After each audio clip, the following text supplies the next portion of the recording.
Hello, எங்கேம்மா இந்த பெரியவங்களாம் வந்துட்டாங்களா? ஆஸ்பத்திரிக்கு போனவங்க வந்துட்டாங்க. என்னம்மா அந்த அம்மாவோட பேசிகிட்டு இருந்தேன். என்னம்மா ஆஸ்பத்திரியில் என்ன சொன்னாங்களாம்மா? இந்த ஐயாவுக்கு சுகரு, சரி. அந்த அம்மாவுக்கு தைராய்டு. தைராய்டு. ஆமாங்க. இப்போ அந்த அம்மா தயிர் அதிகமாக சாப்பிடுமோ? தெரியல, அவங்கள கேட்டு சொல்கிறேன். எப்படி இருந்துக்கணும் அது தெரியாது. அவங்களுக்கு படித்தவங்க வேலையில் இருந்திருக்காங்க, எல்லாமே ரிட்டையர்ட் தெரியும். ஆகிட்டாங்கல்ல, 60 வயசு ஆச்சு, ரிட்டையர்ட் ஆகியாச்சு. 2 பேருமே ரிட்டையர்ட் ஆகி 4-5 வருஷம் ஆச்சு. வீட்லேயே சாப்பிட்டு தூங்குறது தான் வேலை. சரி. வேலை அதிகமாக இல்லை. வேலை அதிகமாகனா கடினமான உழைப்பு இல்லை, இல்லைன்னா எக்ஸசைஸ் பண்ணணும், அதுவும் இல்லை. வீட்லேயே படுத்து கிடக்குறாங்க, சாப்பிட்டு சாப்பிட்டு வேலை அதிகமாக செய்யாமல். அதுதான் சுகரு தைராய்டு எல்லாம் வந்துடுச்சுங்கம்மா. ஐயோ, என்ன பண்ணுறதுன்னு ஒன்றும் பண்ண முடியாது. அந்த அம்மா ப்ரெஷரும் இருக்குதாம்மா. அப்படியா? அந்த அம்மா அடிக்கடி இதுக்கெல்லாம் போகுமே, பியூட்டி பார்லருக்கெல்லாம். அங்கேயும் ஒன்றும் எக்ஸசைஸ் சொல்லி தரது இல்லையா? தெரியலப்பா, அதெல்லாம் தெரியல. நீயும் பியூட்டி பார்லருக்கு போகலாம்ல? அந்த அம்மா எனக்கு தேவையே இல்லை. ஏன்?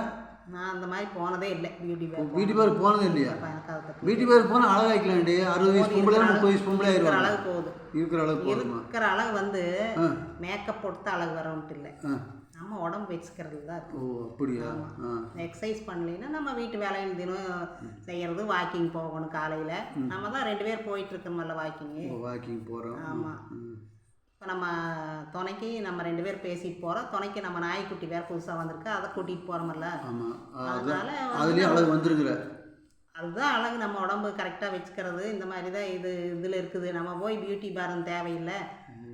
அந்த மாதிரி நிறைய பேர் பியூட்டி பார்லருக்கு 500 600 கொடுத்து போகிறாங்க. 500 600 எல்லாம் 1000 கணக்கில் 5000 கணக்கில் கொடுக்குறாங்களா என்னமா தெரியல. எனக்கு அதை பற்றியே தெரியாது சார். போய் பாரு. எனக்கு அது தேவையே இல்லை. அதை பற்றியே பேச வேண்டாங்க. நான் இதை பற்றி பேசலை.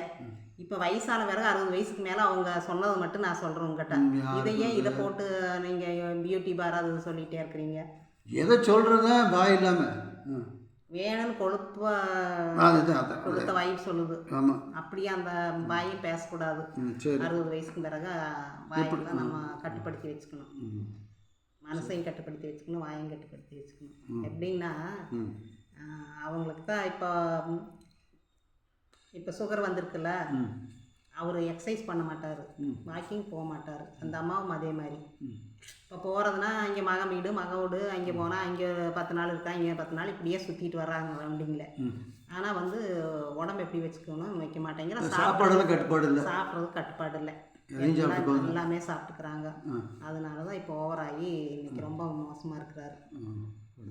என்ன பண்ண நான் ஒன்றும் பண்ண முடியாது. நான் டாக்டர். அதனால வந்து நம்மளே ஒரு ரொம்ப தூரம் நடக்க வேண்டாம். ஒரு அரை மணி நேரம் நம்மளால ஒரு 1/4 மணி நேரமாவது நடந்துட்டு வரணும். வாக்கிங் காலையில் போகணும், வாக்கிங் போகணும், ஒரு எக்ஸசைஸ் பண்ணணும், வந்து தியானம் பண்ணணும். ஒரு 10 நிமிஷமாக முடிஞ்ச அளவுக்கு தியானம் பண்ணணும்.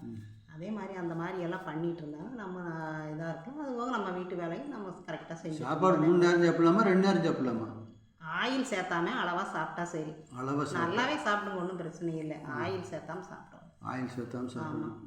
கூட காய்ச்சி ஆயில் அதிகமாக அதுதான் ஆயில் இருக்குது. அதனால ஒன்றும் இல்லை. காலையில் பழைய சாப்பாடு சாப்பிட்லாம், கம்மங்கூழ் சாப்பிட்லாம், இந்த மாதிரியெல்லாம் நல்லா சார். அப்படியா? ஆமாம்.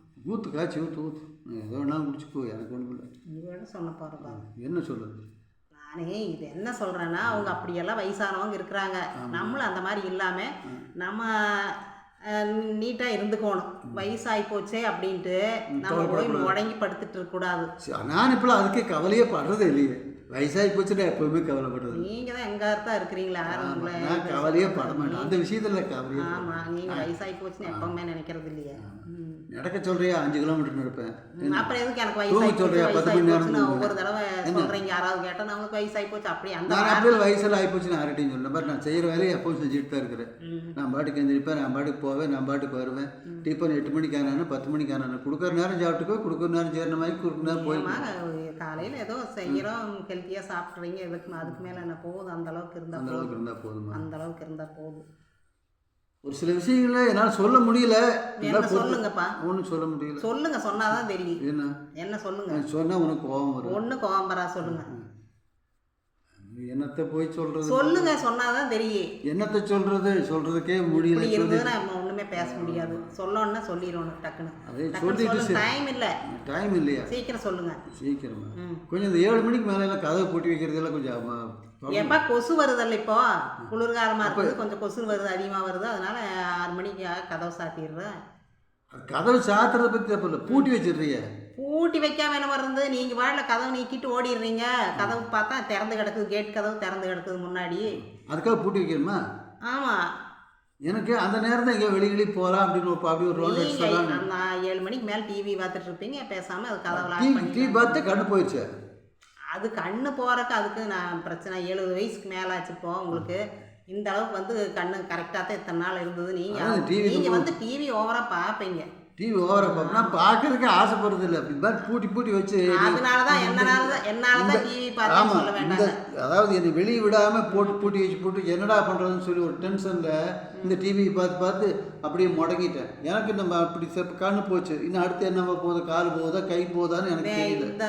இதெல்லாம் பேச வேண்டாங்க. உங்களுக்கு ஆசை டிவி பார்க்கறக்கு, அந்த ஆசை 2 மணி நேரம் நான் எதுக்குமே ஆசையே படுறது. இதெல்லாம் அளவான ஆசை.